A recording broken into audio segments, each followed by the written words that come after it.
Bonjour à tous, j'aimerais partager quelques pensées avec vous autour d'un sujet qui nous touche tous, qui nous concerne tous, nous qui avons donné notre vie à Christ ou qui nous approchons du Seigneur, c'est quelles sont les précautions à prendre dans les temps d'épreuve, dans les temps de souffrance, dans les temps où nous sentons que les circonstances, et plus que les circonstances, l'ennemi s'acharne contre nous. Comment finalement tenir dans ces moments-là? Et comment est le cœur de Jésus face à cette situation, ces situations que nous pouvons traverser? Dans Luc chapitre 18, il nous est dit ceci, c'est une parabole que va donner Jésus, que l'on nomme la parabole du juge inique. Et il nous est dit ceci, Luc chapitre 18, je vais lire à partir du verset 1, pour montrer qu'il est nécessaire de prier constamment sans jamais se décourager. Jésus raconta à ses disciples la parabole suivante. Il y avait dans une ville un juge qui ne révérait pas Dieu et n'avait d'égard pour personne. Il y avait aussi dans cette même ville une veuve qui venait constamment le trouver pour lui dire « Défends mon droit contre mon adversaire ».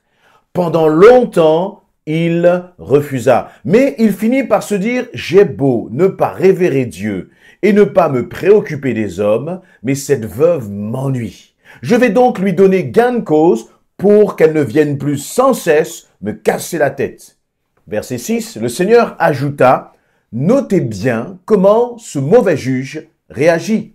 Alors, pouvez-vous supposer que Dieu ne défendra pas le droit de ceux qu'il a choisis et qui crient à lui jour et nuit et qu'il tardera à leur venir en aide? Moi, je vous dis qu'il défendra leurs droits promptement. Seulement, lorsque le Fils de l'homme viendra, trouvera-t-il encore la foi sur la terre? » Dans cette parabole, Jésus va interpeller les disciples.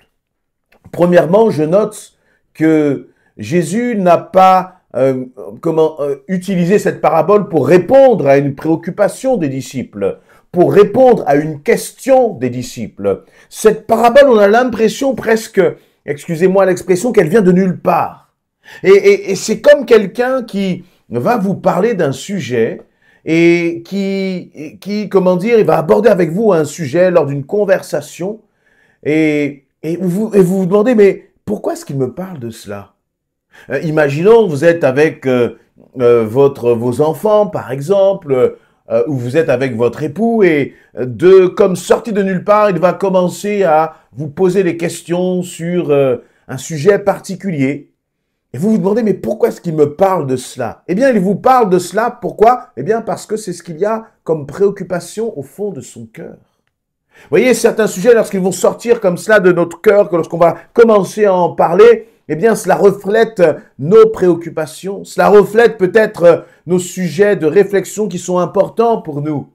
Et je crois que si Jésus va aborder ce sujet avec les disciples, alors que les disciples n'avaient posé aucune question sur ce sujet, alors que les disciples n'avaient pas, interrogé Jésus sur ce sujet-là, Jésus va leur parler. Il va leur parler de quoi? Il va leur parler du découragement. Il va les mettre en garde de ce que peut produire le découragement. Et je crois que Jésus veut aussi te mettre en garde, me mettre en garde de ce que peut produire en nous, de quelles peuvent être les conséquences du découragement dans nos cœurs.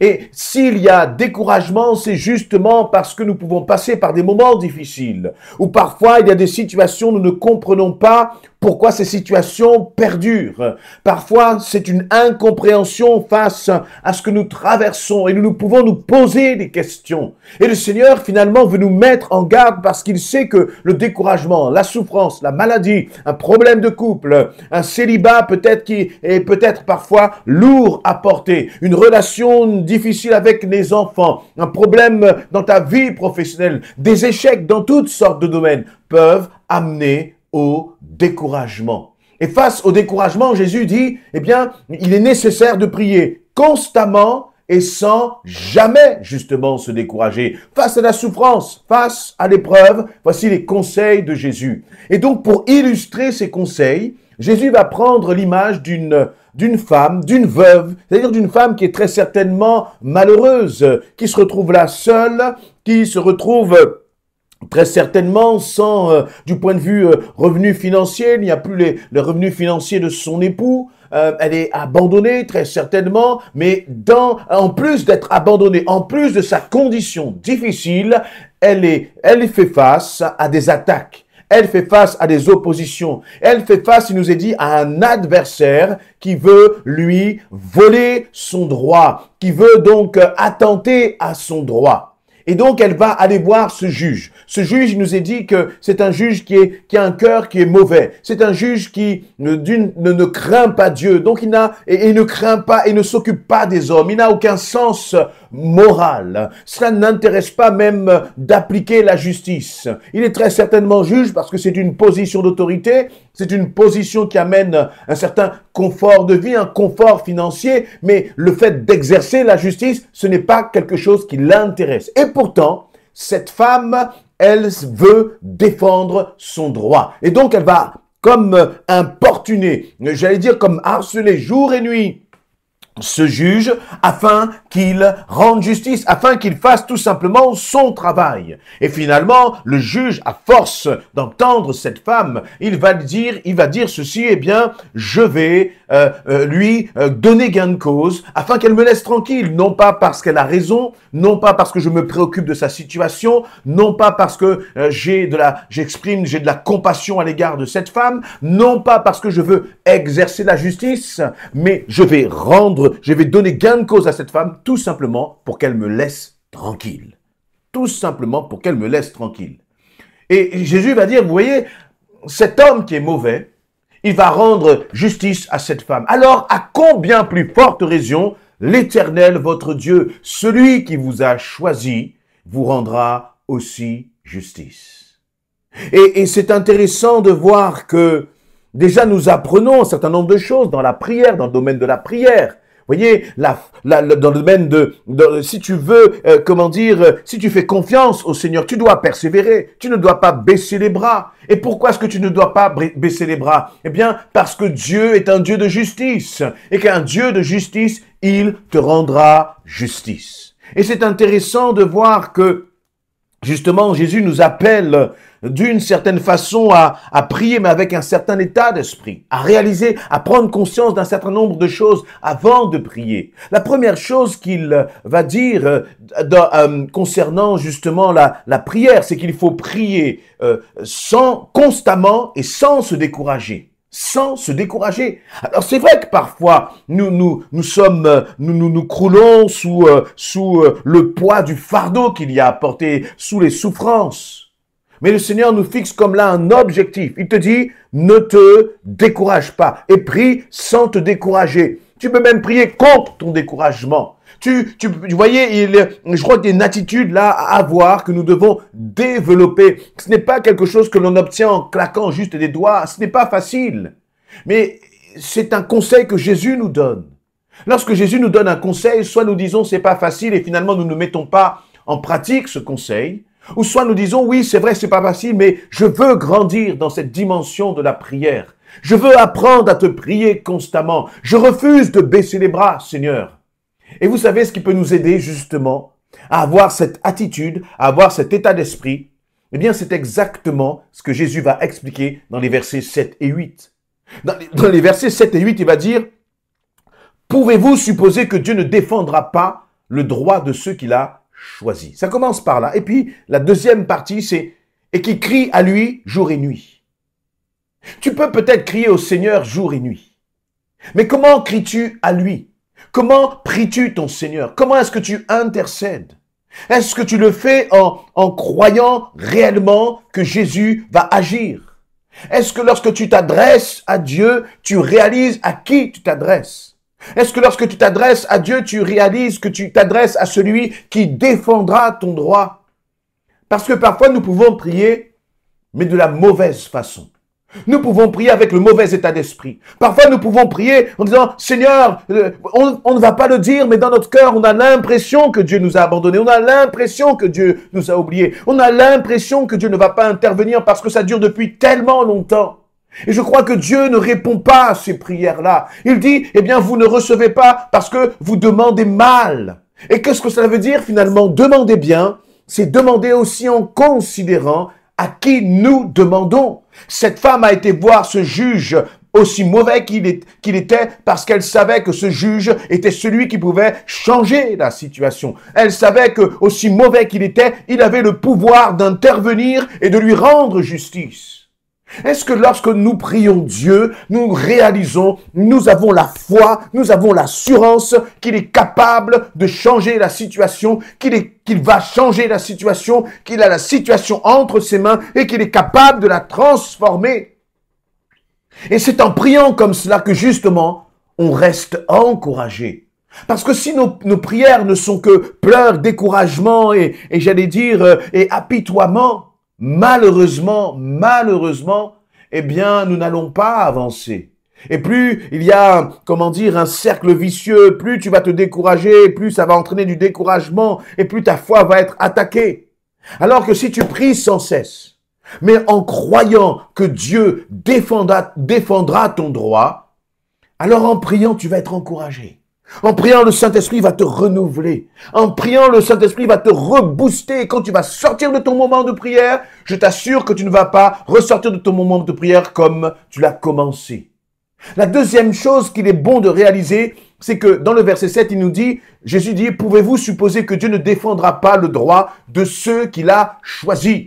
Jésus t'a choisi, il t'a appelé. Et voyez, et nous devrions dire merci au Seigneur pour cela, parce que s'il m'a choisi, c'est parce qu'il m'aime. Et s'il m'aime, il ne m'abandonnera pas. Et donc, lorsque tu pries ton Dieu, réalise à qui tu t'adresses. Tu t'adresses à un Dieu qui t'aime. Tu t'adresses à un Dieu qui prend soin de toi. Tu t'adresses à un Dieu qui a compassion de toi dans ta situation. Et en même temps, une fois que nous avons réalisé qui est Dieu, alors à ce moment-là, nous pouvons entrer dans la deuxième partie de ce verset qui va dire « Et qui crie à lui jour et nuit » et qui crie à Dieu jour et nuit. Si tu réalises que Dieu défendra, est celui qui défend ton droit, si tu réalises qu'il est celui qui t'a choisi et qui t'aime, alors tu peux crier à lui jour et nuit et tu crieras avec assurance. Tu crieras en combattant, tu crieras en vainqueur sur ta situation. Et c'est cet état d'esprit que nous avons besoin de revêtir justement dans nos moments de prière. Lève-toi, reprends-toi si tu es découragé, adresse-toi à ce Dieu en considérant qui il est. Et il nous dit qu'il ne tardera pas à venir à notre aide. Peut-être que si Dieu tarde à venir, tarde à intervenir, c'est parce que justement, nous n'avons pas compris un certain nombre de choses, nous n'avons pas forcément le bon état d'esprit. Oh Seigneur, viens et corrige-nous, change-nous, transforme notre mentalité, afin que nous puissions te prier avec cet état de cœur, de foi et de confiance. Et maintenant, j'aimerais terminer sur ce verset 8. Vous voyez, Jésus va là, il aurait pu terminer le passage à partir du verset 7, mais il rajoute une pensée qui est profonde et qui nous interpelle. Jésus va dire, moi je vous dis que l'Éternel défendra leurs droits promptement. Seulement, lorsque le Fils de l'homme reviendra, trouvera-t-il encore de la foi sur la terre? Et cette question reste en suspens. Vous voyez, Jésus finalement dit, vous n'avez pas à vous préoccuper de cela finalement. Tu n'as pas à te préoccuper, et c'est bizarre ce que je vais vous dire là, ça va peut-être vous choquer, tu n'as pas à te préoccuper de tes combats, de tes souffrances. Parce que Jésus s'en préoccupe. Parce que tu as un défenseur qui te dit, venez à moi, vous qui êtes fatigués et chargés, je vous donnerai du repos. Tu as un défenseur qui te dit, cherchez d'abord mon royaume et ma justice, et tout le reste vous sera donné par-dessus tout.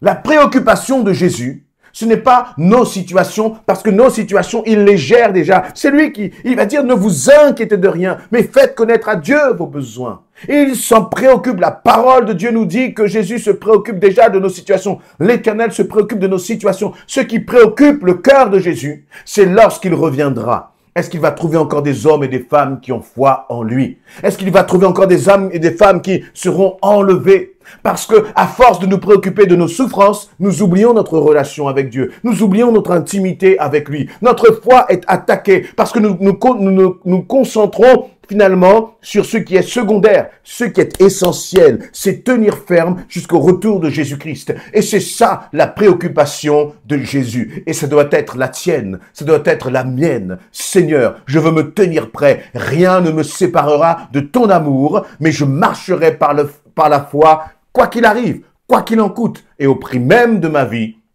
Parce que ce que je veux, Seigneur, c'est que lorsque la trompette va sonner, eh bien, je puisse être enlevé. Et cela, mon frère, ma sœur, ça va dépendre de ta foi. Amen.